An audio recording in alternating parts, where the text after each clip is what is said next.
আসসালামু আলাইকুম। শুভ সকাল। সবাইকে স্বাগত জানাচ্ছি আমার দেশ লিড নিউজে। সঙ্গে আছি তামান্না মিনহাজ। আমাদের আজকের লিড নিউজের শিরোনাম, বঙ্গভবন থেকে চুপ্পুর বিদায় যে কোনো মুহূর্তে। নিউজটি লিখেছেন এম এন ওয়ান। চলুন দর্শক জেনে নেওয়া যাক লিড নিউজটির বিস্তারিত। যে কোনো মুহূর্তে বঙ্গভবন থেকে বিদায় নিচ্ছেন ফ্যাসিস্ট শেখ হাসিনা নিযুক্ত রাষ্ট্রপতি মোহাম্মদ শাহাবুদ্দিন চুপ্পু। প্রস্তুত বহুল আলোচিত সমালোচিত এই রাষ্ট্রপতির পদত্যাগপত্র। এর মধ্যে স্পিকার হাফিজউদ্দিন আহমেদ থাইল্যান্ড সফর সংক্ষিপ্ত করে দেশে ফিরছেন।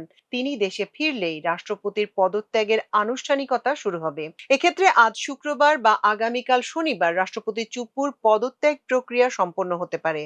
বঙ্গভবন ও সরকারের একাধিক সূত্র আমার দেশকে এ তথ্য নিশ্চিত করেছে। সংবিধান অনুযায়ী রাষ্ট্রপতিকে পদত্যাগপত্র জমা দিতে হবে স্পিকারের কাছে। রাষ্ট্রপতির পদ শূন্য হলে সে দায়িত্ব পালন করবেন স্পিকার। এদিকে স্বরাষ্ট্রমন্ত্রী সালাউদ্দিন আহমেদ গতকাল সাংবাদিকদের বলেছেন, স্বাস্থ্যগত সমস্যা সহ যে কোনো কারণে রাষ্ট্রপতি পদত্যাগ করতে চাইলে সংবিধানে সে সুযোগ আছে। সংবিধান অনুযায়ী এটি সুরাহা হবে। রাজনৈতিক বিশ্লেষকরা জানিয়েছেন, ভারতে পলাতক পতিত স্বৈরাচার হাসিনার আগামী ডিসেম্বরে দেশে ফেরার হুঙ্কার রাষ্ট্রপতির পদত্যাগের বিষয়টিকে ত্বরান্বিত করেছে।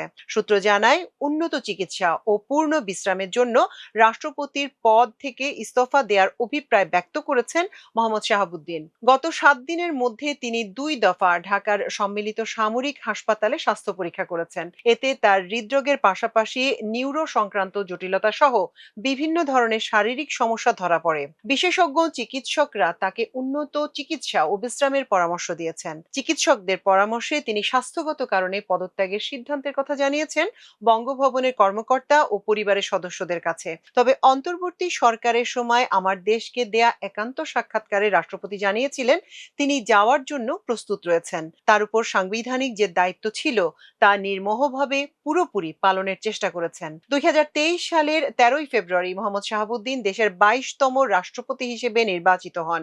ওই বছরের 24শে এপ্রিল তিনি রাষ্ট্রপতি হিসেবে দায়িত্ব নেন। মেয়াদ শেষ হওয়ার প্রায় 21 মাস আগেই পদ ছাড়ছেন তিনি। রাষ্ট্রপতির পদত্যাগের অভিপ্রায় ও শারীরিক অবস্থার বিষয়ে বঙ্গভবনের একটি দায়িত্বশীল সূত্র জানিয়েছে, তিনি খুবই অসুস্থ। এ অবস্থায় তার দায়িত্ব অব্যাহত রাখা অসম্ভব। চলতি মাসেই 2 দফায় সিএমএইচ এর স্বাস্থ্য পরীক্ষা করিয়েছেন তিনি। তার সিটি স্ক্যান ও এমআরআই রিপোর্ট ভালো আসেনি। হৃদরোগজনিত দুর্বলতা পাশাপাশি তার নিউরোলজিক্যাল সমস্যাও ধরা পড়েছে। এর আগে তিনি সিঙ্গাপুরে বাইপাস সার্জারি করিয়েছেন। কিছুদিন আগে যুক্তরাজ্য থেকে স্বাস্থ্য পরীক্ষা করে এসেছেন রাষ্ট্রপতি। পরিবারের পক্ষ থেকে এই মুহূর্তে তার উন্নত চিকিৎসার বিষয়টিকে বিশেষ গুরুত্ব দেওয়া হচ্ছে। সংবিধানের বিধান অনুযায়ী রাষ্ট্রপতি মোহাম্মদ শাহাবুদ্দিনকে পদত্যাগ করতে হলে স্পিকারের কাছেই পদত্যাগপত্র জমা দিতে হবে। রাষ্ট্রপতির পদটি শূন্য হলে ভারপ্রাপ্ত রাষ্ট্রপতির দায়িত্ব পালন করবেন স্পিকার। সংবিধানের 50-3 অনুচ্ছেদ অনুযায়ী স্পিকারের কাছে পাঠানো স্বাক্ষরযুক্ত পত্রযোগে পদত্যাগ করতে পারবেন রাষ্ট্রপতি। সংবিধানের 123 অনুচ্ছেদের বিধান অনুযায়ী পদত্যাগ, মৃত্যু বা অপসারণের কারণে রাষ্ট্রপতির পদ শূন্য হলে ওই তারিখ থেকে পরবর্তী 90 দিনের মধ্যে নির্বাচন অনুষ্ঠিত হতে হবে।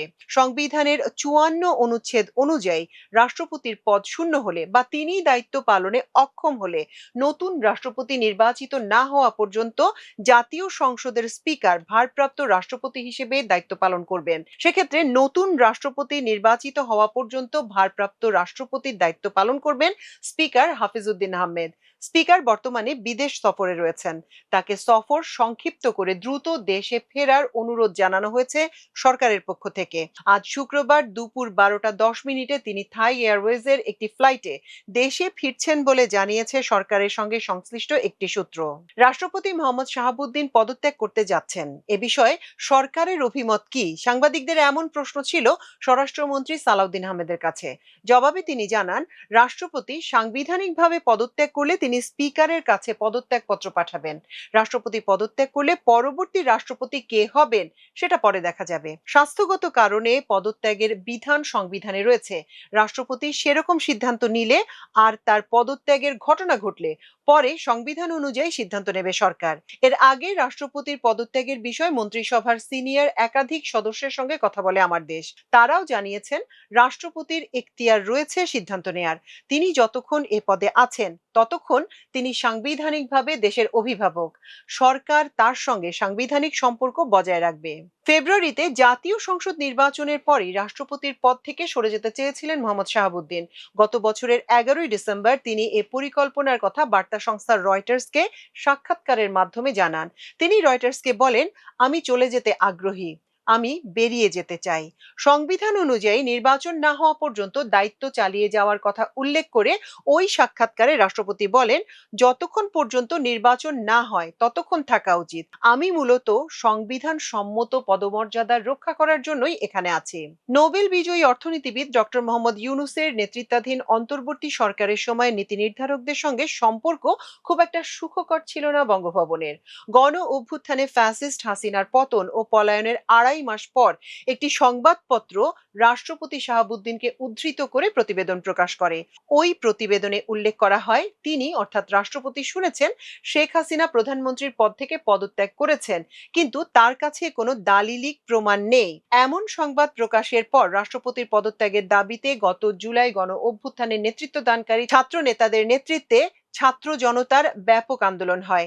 তারা কয়েকদিন বঙ্গভবন ঘেরাও করে রাখেন। হাসিনার পদত্যাগের বিষয়টি সামনে আনায় রাষ্ট্রপতির বিষয়ে ক্ষুব্ধ প্রতিক্রিয়া ব্যক্ত করেন অন্তর্বর্তী সরকারের উপদেষ্টারাও। ব্যাপক প্রতিক্রিয়া, আলোচনা ও সমালোচনার পর বঙ্গভবন থেকে বিষয়টি পরিষ্কার করে সংবাদ বিজ্ঞপ্তি দেয়া হয়। এতে বলা হয়, রাষ্ট্রপতি মোহাম্মদ শাহাবুদ্দিন সাবেক প্রধানমন্ত্রী শেখ হাসিনার পদত্যাগ কেন্দ্রিক মীমাংসিত বিষয় নতুন করে কোনো বিতর্ক সৃষ্টি না করার আহ্বান জানিয়েছেন। তিনি বিতর্ক সৃষ্টি করে অন্তর্বর্তী সরকারকে অস্থিতিশীল কিংবা বিব্রত করা থেকে বিরত থাকার জন্য সবার প্রতি আহ্বান জানান।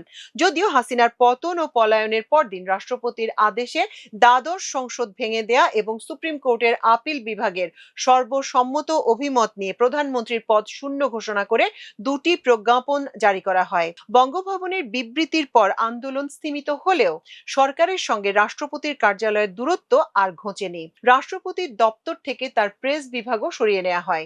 সেই সঙ্গে বিশ্বের বিভিন্ন দেশে বাংলাদেশের দূতাবাস, কনসুলেট ও হাই কমিশন থেকে তার প্রতিকৃতিও সরিয়ে ফেলা হয়। ত্রয়োদশ সংসদ নির্বাচনের মাধ্যমে বিএনপির নিরঙ্কুশ বিজয় নিয়ে সরকার গঠনের পর সম্পর্ক কিছুটা স্বাভাবিক হয়ে আসে। রাষ্ট্রপতির ব্যক্তিগত জীবনী থেকে জানা গেছে, ছাত্র জীবনে ছাত্রলীগের সক্রিয় কর্মী হিসেবে রাজনীতি করেছেন মোহাম্মদ শাহাবুদ্দিন। 1970 সালে পাবনা জেলা ছাত্রলীগের সভাপতি ছিলেন। 1972 সালে পাবনা জেলা যুবলীগের সভাপতি হিসেবে দায়িত্ব পালন করেন তিনি। মোহাম্মদ শাহাবুদ্দিন চুপ্পুর জন্ম 1949 সালে পাবনা শহরের শিবরামপুর মহল্লার জুবিলি ট্যাঙ্কপাড়ায়। রাধানগর মজুমদার একাডেমি থেকে প্রাথমিক পাঠ চুকিয়ে সরকারি এডওয়ার্ড স্কুল অ্যান্ড কলেজ থেকে 1966 সালে এসএসসি, 1968 সালে এইচএসসি এবং 1972 সালে বিএসসি পাশ করেন। 1974 সালে রাজশাহী বিশ্ববিদ্যালয় থেকে মনোবিজ্ঞানে স্নাতকোত্তর এবং 1975 সালে পাবনা আমিনউদ্দিন আইন কলেজ থেকে এলএলবি পাশ করে পাবনা জেলা আইনজীবী সমিতির সদস্য হিসেবে আইন পেশায় যোগ দেন। তিনি 1982 সালে বিসিএস ক্যাডার হিসেবে যোগ দিয়ে 2006 সালে জেলা ও দায়রা জজ হিসেবে অবসর নেন। 2011 থেকে 2016 সাল পর্যন্ত মোহাম্মদ শাহাবুদ্দিন চুপ্পু দুর্নীতি দমন কমিশনের কমিশনার হিসেবে দায়িত্ব পালন করেন। ইসলামী ব্যাংক সূত্র জানিয়েছে, জুলাই বিপ্লবের পর বিদেশে পালিয়ে যাওয়া বিতর্কিত ব্যবসায়ী এস আলমের মালিকানাধীন চট্টগ্রামের জেএমসি বিল্ডার্সের পক্ষে 2017 সালের জুনে মোহাম্মদ শাহাবুদ্দিন ইসলামী ব্যাংকের পরিচালক নিযুক্ত হন। পরে তিনি ব্যাংকটির ভাইস চেয়ারম্যানের দায়িত্ব পান। 2023 সালের 13ই ফেব্রুয়ারি রাষ্ট্রপতি পদে ফ্যাসিস্ট আওয়ামী লীগ সরকারের আমলে দলীয় মনোনয়ন পাওয়ার আগ পর্যন্ত এ দায়িত্ব পালন করেন তিনি। গতকাল বৃহস্পতিবার বঙ্গভবনে ব্যস্ততম দিন কাটান রাষ্ট্রপতি। গতকাল সকালেই তিনি নিজ দপ্তরে আসেন, যথারীতি 4টি ফাইলে স্বাক্ষর করেন। বঙ্গভবনের কর্মকর্তা ও কর্মচারীদের সঙ্গে কুশলাদিও বিনিময় করেন তিনি। রাষ্ট্রপতির কার্যালয়ের এক কর্মী আমার দেশকে বলেন, রাষ্ট্রপতি অসুস্থতাজনিত কারণে পদত্যাগ করতে চাচ্ছেন। এ সংক্রান্ত সংবাদ বৃহস্পতিবার বিভিন্ন জাতীয় দৈনিক সহ গণমাধ্যমগুলোয় প্রকাশিত ও প্রচারিত হয়। এ নিয়ে তাদের মধ্যেও বেশ কৌতূহল ছিল। অনেকেই ধারণা করেছিলেন এদিনই হয়তো বঙ্গভবনে মহামান্যর শেষ দিন। তবে বঙ্গভবনে বিদায়ের সুর লক্ষ্য করা গেছে বলেও জানান এই কর্মী। তিনি বলেন, এমনিতেই মহামান্য শারীরিকভাবে ভীষণ অসুস্থ। এরপরে গণমাধ্যমগুলোয় পদত্যাগের সংবাদ বেশ ফলাও করে প্রকাশিত ও প্রচারিত হয়েছে। এতে তিনি স্বাভাবিকভাবেই কিছুটা বিষণ্ণ ছিলেন। স্যারের সঙ্গে ৩ বছরেরও বেশি সময় ধরে দায়িত্ব পালন করছি, একটি মায়া তো তৈরি হবেই। প্রতিটি বিদায়ই কষ্টদায়ক, আমাদের মধ্যেও এমনটি কাজ করছে। অন্তর্বর্তী সরকারের সময় রাষ্ট্রপতি মোহাম্মদ শাহাবুদ্দিন আমার দেশের সঙ্গে একান্ত আলাপচারিতায় নিজের বেশ কিছু আগ্রহ আর ইচ্ছার কথা প্রকাশ করেছিলেন। ওই সময় তার পদত্যাগের প্রসঙ্গটিও এসেছিল। বঙ্গভবনে এখন কেমন আছেন, কবে নাগাদ পদ ছাড়তে চান, এমন প্রশ্ন ছিল রাষ্ট্রপতির কাছে। জবাবে স্মিত হেসে বলেন, দেশের সর্বোচ্চ পদে আছি, সাংবিধানিক বাধ্যবাধকতার মধ্যে থেকে রাষ্ট্রের কল্যাণে যতটুকু করার সর্বোচ্চ করার চেষ্টা করছি। এখন সম্মানের সঙ্গে চলে যেতে চাই। সংবিধানের ধারাবাহিকতা রক্ষা করে দেশ, গণতন্ত্র ও জনগণের জন্য যেটা কল্যাণকর সেটাই করার চেষ্টা করছি। রাষ্ট্রপতির পদত্যাগের খবরের সঙ্গে সঙ্গে নতুন রাষ্ট্রপতি হিসেবে বঙ্গভবনে কে যাচ্ছেন তা নিয়ে বিভিন্ন আলোচনা শুরু হয়েছে। এক্ষেত্রে ক্ষমতাসীন বিএনপির একাধিক সিনিয়র নেতার নাম আলোচনায় আসছে। এছাড়া শিক্ষাবিদ ও মানবাধিকার কর্মীর নামও আলোচনায় রয়েছে। বিএনপি নেতাদের মধ্যে দলটির মহাসচিব ও স্থানীয় সরকার মন্ত্রী মির্জা ফখরুল ইসলাম আলমগীর, স্থায়ী কমিটির সদস্য ডক্টর খন্দকার মোশাররফ হোসেন, ডক্টর আব্দুল মঈন খান এবং নজরুল ইসলাম খান রয়েছেন রাষ্ট্রপতির আলোচনায়। ঢাকা বিশ্ববিদ্যালয়ের সাবেক ভিসি অধ্যাপক ডক্টর আনোয়ারুল্লাহ চৌধুরীও রয়েছেন আলোচনায়। সম্প্রতি জাতিসংঘে বাংলাদেশের স্থায়ী প্রতিনিধি হিসেবে নিয়োগ পাওয়া মানবাধিকার কর্মী আইরিন খানের নামও নতুন করে আলোচনায় এসেছে। দর্শক, এই ছিল আমাদের আজকের লিড নিউজ। এতক্ষণ সঙ্গে থাকার জন্য কৃতজ্ঞতা। আল্লাহ হাফেজ।